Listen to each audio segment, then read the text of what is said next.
Hey everybody, today I'm taking a look at the new book from Gerald Bray and Lexham Press called Athens and Jerusalem, Philosophy, Theology, and the Mind of Christ. Thank you to Lexham for sending me this copy for review. This is my honest take on the book. I'm going to walk you through my typical format, capturing the main idea. I'm going to try to capture the main idea of the book, offer some thoughts on the research behind it, on the readability of its style, and then I'll do my general takeaway reactions at the end of this review. But let's dive into Athens and Jerusalem. So the main idea, this is actually a book of church history. I'm going to talk a little bit more in my reaction about what I was expecting it to be. It's not quite what I thought it was going to be, especially given that subtitle. I thought it would be a little bit more of a nuts and bolts exploration of philosophy and theological constructs. It's actually a lot more of a church history summary. So that's an important thing to know going into this. The main idea here, though, is looking at church history through the lens of philosophy and theology. And so how Gerald Bray kind of defines philosophy and theology is philosophy is essentially... all this stuff is going to feel really simplistic as I talk through it, and I recognize that. But philosophy in his argumentation here is essentially ancient Greek, ancient Greco-Roman broadly, that whole branch of reflection on human wisdom. So he does not get into areas of philosophy that are outside of the kind of Western Europe or ancient Greece. Like he doesn't talk about Indian philosophy, for example, as in South Asian.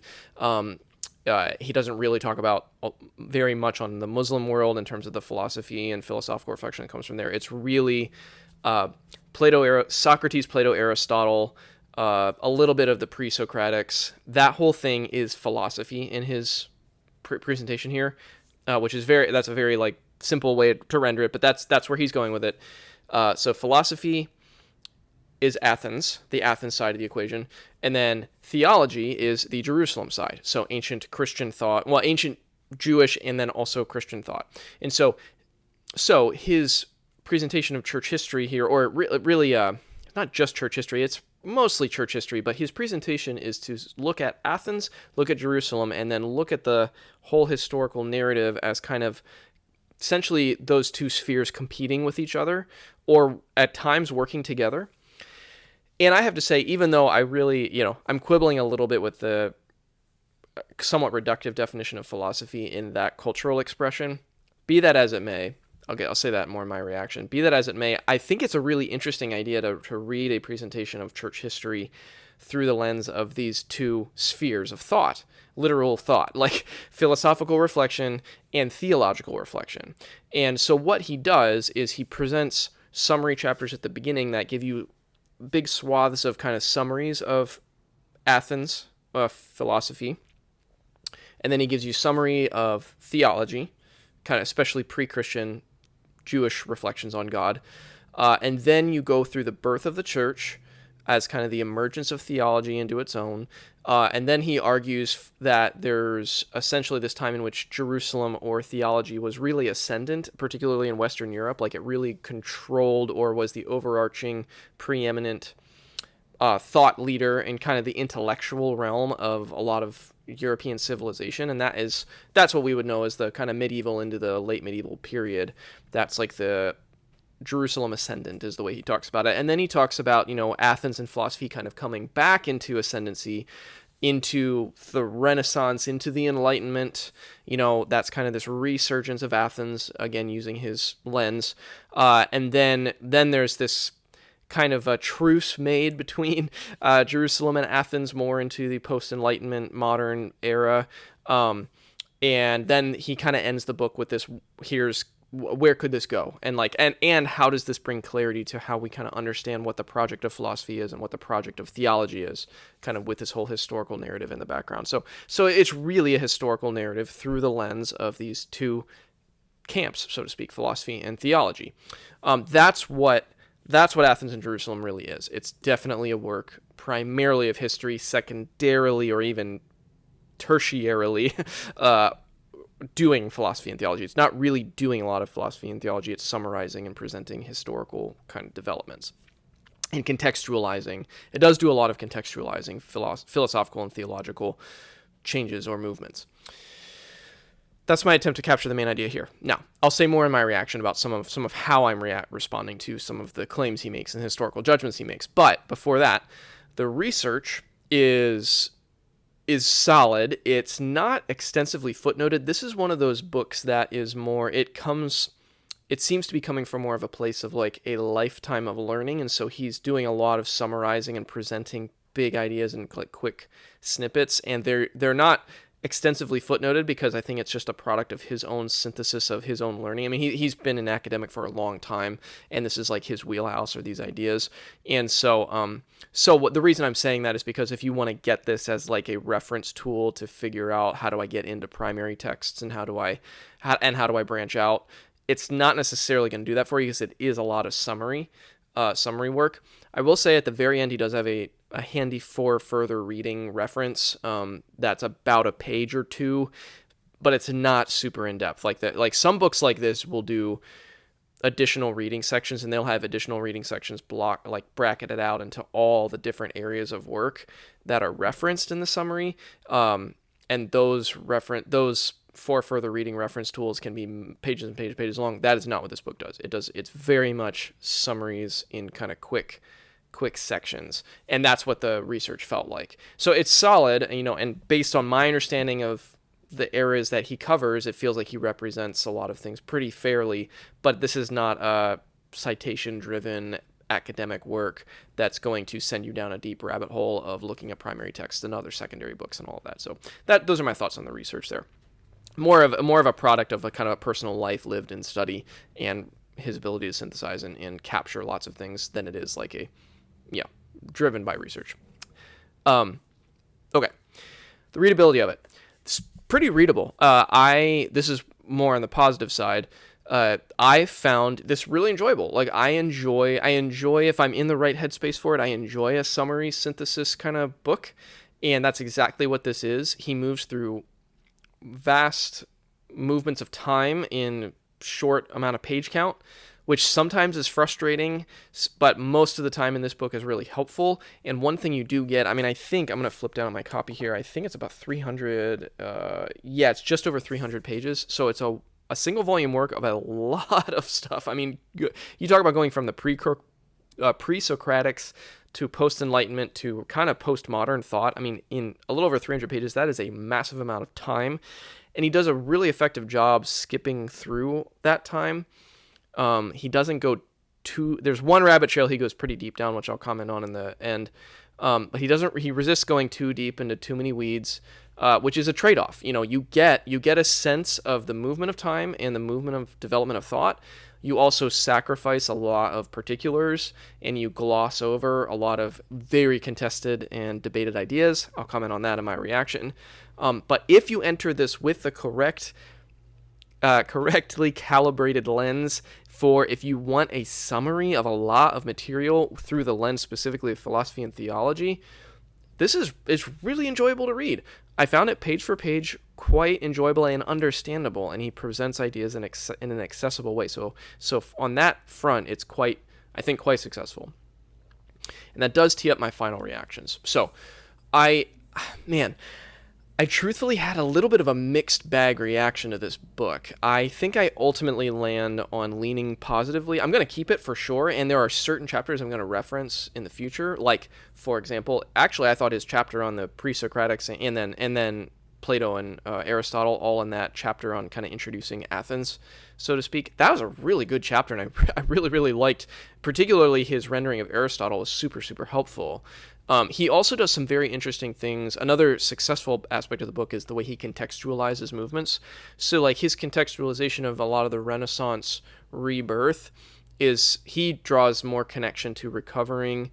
He draws specific connections to recovering Aristotle in certain ways in certain places of Western Europe, and especially recovering Plato and kind of a Neoplatonic new wave of Platonic thought that I had not really connected some of those dots in my own study, that it really jogged some reflection for me in resituating what was going on in the Renaissance. That's just one example of a really interesting claim he makes, an interesting historical judgment he makes. I'm going to talk about a few of my frustrations now. There are lots of anytime you read a book like this, there's going to be glosses and if he glosses something you have some more familiarity with, you're going to be frustrated, or at least a little bit like, oh, I wish he didn't really get that. So I had that feeling a few times. For example, I think the way he understands the Kierkegaard's leap of faith. He kind of talks about Kierkegaard, glosses it, and then talks about it in him laying some philosophical groundwork for existential thought, which is true, but the way he situates what Kierkegaard was doing with the leap of faith language, I don't think is quite right, and I thought, that's not awesome. Similarly, I don't think he quite understands Nietzsche's death of God claim in Thus Spoke Zarathustra. And Nietzsche figures pretty prominently in one of the longer chapters, so that rankled me a little bit. And there's a couple other examples, I could go into, but there were multiple times where I thought, I know that's a deeply contested thing that you just glossed over as though it's settled. And because this is a summary synthesis work, there weren't really citations for it, so I'm taking issue with your characterization of that thinker. That's going to happen, and if you're someone who's like, I went through a phase where I really was interested in Kierkegaard, so that's why that's why that stuck out to me, for example. So if you have thinkers like that, you're going to probably bump up against some of his judgments here. I don't want that to dissuade anyone from reading this. If you want a high-level synthesis, contextualization of different movements, it's really valuable for all of that, but I guess I'm feeling some responsibility to put that out there just so that you know what you're getting into with this book. One other quibble or critique I suppose I have, the book grinds not quite to a halt, but it slows down in terms of scope and movement through history. It slows way down when he gets to the Enlightenment, which I have competing thoughts about. The chapter on the Enlightenment is very detailed. I mean, he goes through way more thinkers proportionally in that section of history than he does with any of the other ones, and it's helpful if you want a deeper dive on some of the Enlightenment, but it felt a little jarring in comparison to all the other epochs of history he moves through. And the result for me was I thought, first of all, I wasn't quite sure that all of those details needed to be included because it felt like it was shoehorned in comparatively to the other chapters that gloss a lot more. And then also part of the reflection for me was that after I read the chapter on the Enlightenment, I thought, wow, that was way different than the other chapters, and why wasn't the medieval philosophy chapter that detailed? And it kind of made me go back to some of the other chapters and think, I wish they would have been given equal weight. So I guess what I'm saying is that it felt like it just was almost a little bit of a proto-book on the Enlightenment inside a book that gives a lot more of a thinner gloss to lots of other parts of history. Take that for what it's worth. Just know that he gives a lot more weight to that period for some reason, and I couldn't quite figure out why he felt the need to do that, given that the rest of the book skips over through so much time. Okay, I wanted to put those things out there partly because where I want to land this review, I said I'm mixed on it, but positive. I actually am positive, even though it maybe sound like I've been negative here for these last few points. I do really like those ancient pre-Socratic, the work he does there on the ancient Greek thinking. Super, super helpful for like a quick refresh. I'm going to definitely pull this off the shelf. I'm not going to reread that Enlightenment chapter per se, but I will pull this off the shelf and reread other chapters for just quick refresh in the future. So it's really helpful for that. I did enjoy the style.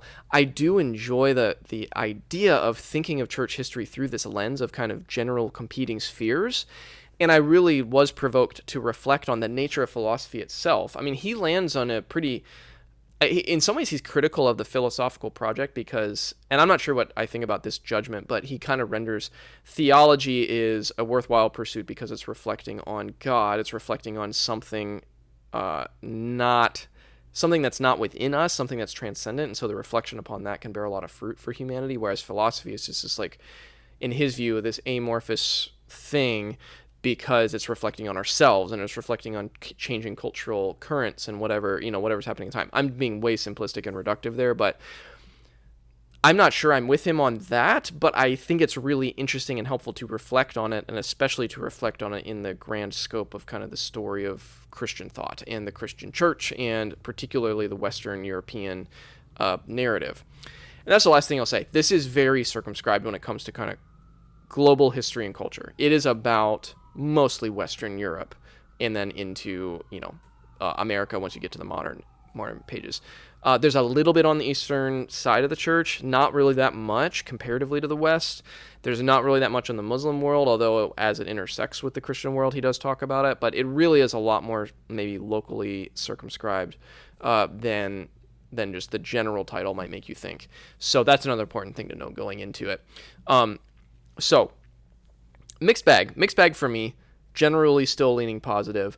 But I do think if you're someone who's looking for a quite readable, skipping over centuries of time with summaries of thinkers, and that kind of and also that very interesting way of thinking about church history between these competing camps of philosophy and theology as embodied by Athens and Jerusalem, if that really is interesting to you, I do think this is worth buying and reading. But there are a lot of caveats that I wanted to work through, because when I entered this book, I thought it was going to be something very different from what it ended up being. I thought it was going to be a really philosophical and theological exploration of, for example, Nicene doctrine, and how did certain Greek ideas and certain more ancient Jewish ideas play off of each other in the formulation of really precise theological renderings of the Trinity. I thought it was going to be a lot more about that, and it wasn't. It was much more of a story of the history of the church.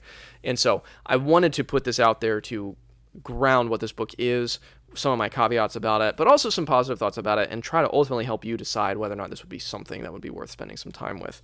I think for some people it really will be. I think it really will be worth reading, and I did like the experience of reading it overall, all my caveats having been said. So those are my thoughts on the really interesting, ambitious, and mixed bag, but overall pretty successful book, Athens and Jerusalem by Gerald Bray and Lexham Press. As always, thanks for taking a few minutes to watch.